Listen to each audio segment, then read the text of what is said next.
वाह, पुराना सोना कितना शुद्ध होता था ना दादी। सोना आज भी शुद्ध है, उस पर अगर हॉलमार्क अंकित है।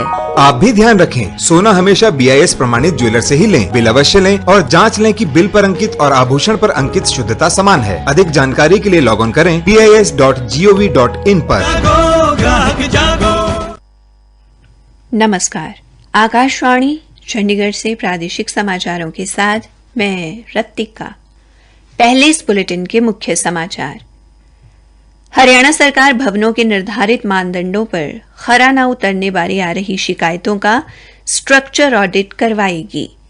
हरियाणा के उप मुख्यमंत्री दुष्यंत चौटाला ने कहा कि राजकीय विद्यालयों में अनुबंध आधार पर नियुक्त कंप्यूटर शिक्षकों का अनुबंध 31 मार्च के बाद भी बढ़ाया जाएगा। हरियाणा सरकार ने होमगार्ड की भर्ती संबंधी प्रक्रिया में नियमों में बदलाव करने का निर्णय लिया और हरियाणा के हर जिले में खाद्य पदार्थों की जांच के लिए प्रयोगशाला खोली जाएगी। कोरोना वायरस के नए स्वरूप ओमिक्रॉन को देखते हुए आपसे अपील है कि सतर्क रहें, दोनों टीके लगवाएं और अन्य लोगों की टीका लगवाने में मदद करें। अब समाचार विस्तार से। हरियाणा में भवनों के निर्धारित मानदंडों पर खरा न उतरने बारे आ रही शिकायतों का स्ट्रक्चर ऑडिट कराया जाएगा और इसके लिए IIT इंजीनियर्स की एक समिति गठित की जाएगी। कृषि मंत्री JP दलाल ने मुख्यमंत्री की ओर से विधानसभा में ध्यानाकर्षण प्रस्ताव का उत्तर देते समय ये जानकारी दी। उन्होंने कहा कि इसके अलावा स्ट्रक्चर इंजीनियरिंग के लिए किसी एक एजेंसी को सूचीबद्ध किया जाएगा और तीसरे पक्ष द्वारा निरीक्षण भी किया जाएगा। उन्होंने कहा कि भवनों के संबंध में किसी भी समस्या या दिक्कत होने पर दोषियों को बख्शा नहीं जाएगा और सख्त कार्रवाई की जाएगी। श्री दलाल ने सदन को बताया कि विभाग अभियंता संरचना का प्रमाण पत्र प्राप्त करने के बाद ग्रुप हाउसिंग और कमल कॉम्प्लेक्स की लगभग 385 कॉलोनियों का व्यवसाय प्रमाण पत्र प्रदान कर चुका है। उन्होंने बताया कि समिति राष्ट्रीय राजधानी क्षेत्र के कस्बों में बहुमंजिला इमारतों में अनहोनी टालने के लिए सुझाव भी देगी और ये 3 महीने के भीतर अपनी रिपोर्ट दे देगी। श्री दलाल ने बताया कि विभाग ने ढांचागत सुरक्षा विनियमों का मसौदा तैयार किया है, जो निर्माण के दौरान तथा व्यवसाय प्रमाण पत्र जारी करते समय और आवासीय भवन में समय समय पर संरचना की सुरक्षा की निगरानी के लिए परियोजना के पूरा होने के बाद भी निर्माण की सुरक्षा और गुणवत्ता सुनिश्चित करेगा। इस पर आपत्ति एवं सुझाव प्राप्त करने के बाद इन ढांचागत सुरक्षा विनियमों को अंतिम रूप देकर सभी संबंधितों के अनुपालन हेतु अधिसूचित किया जाएगा।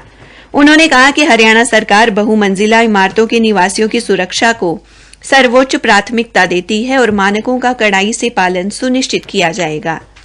गुरुग्राम, रेवाड़ी, फरीदाबाद और सिरसा आदि शहरों में सोसाइटियों द्वारा निर्धारित मानदंड अनुसार फ्लैट न बनाने बारे प्रश्न पर मंत्री ने कहा कि गुरुग्राम पैराडाइज सोसाइटी द्वारा बनाए गए भवन का एक हिस्सा गिरने से 2 लोगों की मौत हुई थी और इसी प्रकार सिरसा में हाउसिंग बोर्ड द्वारा बनाए गए फ्लैट्स के लोगों को अस्थायी तौर पर स्थानांतरित किया गया है, क्योंकि इस भवन की हालत बहुत खस्ता है और ये लोगों के रहने के लिए असुरक्षित है। हरियाणा के उप मुख्यमंत्री दुष्यंत चौटाला ने सदन में कहा कि प्रदेश के राजकीय विद्यालयों में अनुबंध के आधार पर नियुक्त कंप्यूटर शिक्षकों का अनुबंध 31 मार्च के बाद भी बढ़ाया जाएगा।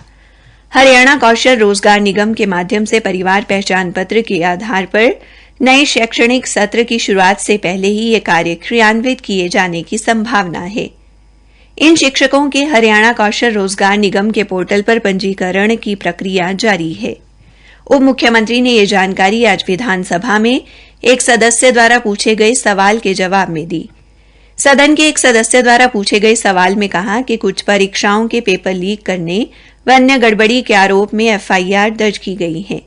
उन्होंने कहा कि राज्य सरकार के उक्त आयोगों द्वारा नौकरियों के लिए ली जाने वाली परीक्षा में अनियमितता मिलने पर पहली बार किसी राज्य सरकार ने इतनी बड़ी कार्रवाई की है और राज्य सरकार सरकारी परीक्षाओं की शुचिता बनाए रखने के लिए गंभीर है।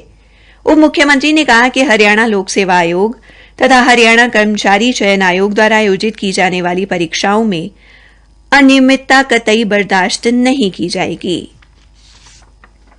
प्रादेशिक समाचार आकाशवाणी चंडीगढ़ से प्रसारित किए जा रहे हैं।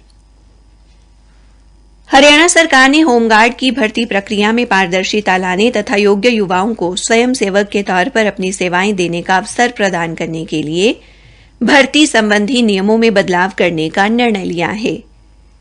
एक सरकारी प्रवक्ता ने आज चंडीगढ़ में बताया कि होमगार्ड की नई भर्ती प्रक्रिया के अनुसार स्वयं सेवक नामांकित होने के इच्छुक अभ्यर्थियों को पुलिस भर्ती प्रक्रिया की तर्ज पर शारीरिक मापदंड, शारीरिक दक्षता प्रक्रिया जैसे दौड़ के साथ साथ लिखित परीक्षा से भी गुजरना होगा। उन्होंने बताया कि स्वयं सेवकों की भर्ती प्रक्रिया शुरू होने से संबंधित जानकारी सभी प्रमुख समाचार पत्रों में प्रमुखता से प्रकाशित की जाएगी। उन्होंने लोगों से भर्ती के लिए पैसा वसूलने वालों के बहकावे में न आने की अपील की और कहा कि यदि कोई उन्हें स्वयं सेवक के तौर पर भर्ती कराने के नाम पर पैसे की मांग करता है तो वे तुरंत इसकी सूचना महानिदेशक होमगार्ड के कार्यालय तथा पुलिस को दें ताकि ऐसे शरारती तत्वों के विरुद्ध सख्त से सख्त कार्रवाई की जा सके। हरियाणा के हर जिले में खाद्य पदार्थों की जांच के लिए प्रयोगशाला खोली जाएगी और मात्र 20 रुपए के शुल्क पर जांच की जाएगी।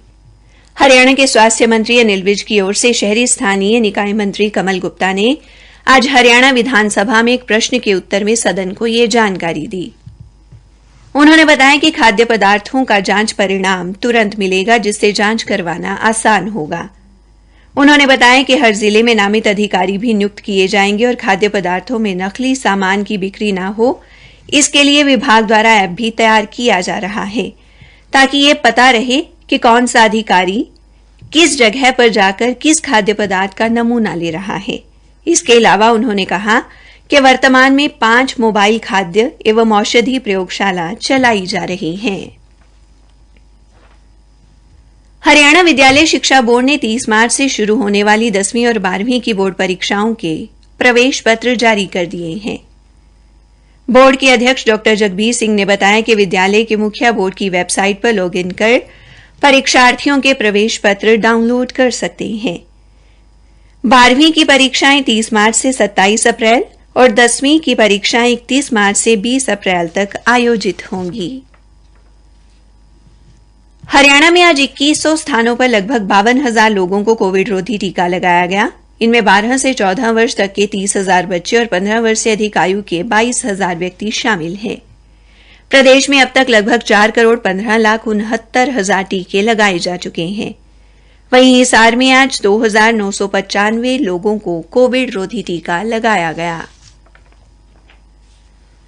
हरियाणा के खेल एवं युवा मामले राज्य मंत्री संदीप सिंह ने बताया कि प्रदेश को जल्द ही खेल विश्वविद्यालय मिलेगा। उन्होंने आज सदन को यह जानकारी विधानसभा में एक सदस्य द्वारा पूछे गए प्रश्न के उत्तर में दी।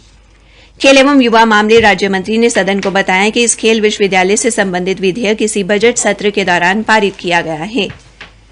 एक अन्य प्रश्न के जवाब में उन्होंने बताया कि इस विधेयक में संशोधन कर खेल संस्थानों को मान्यता देने का भी प्रावधान किया गया है।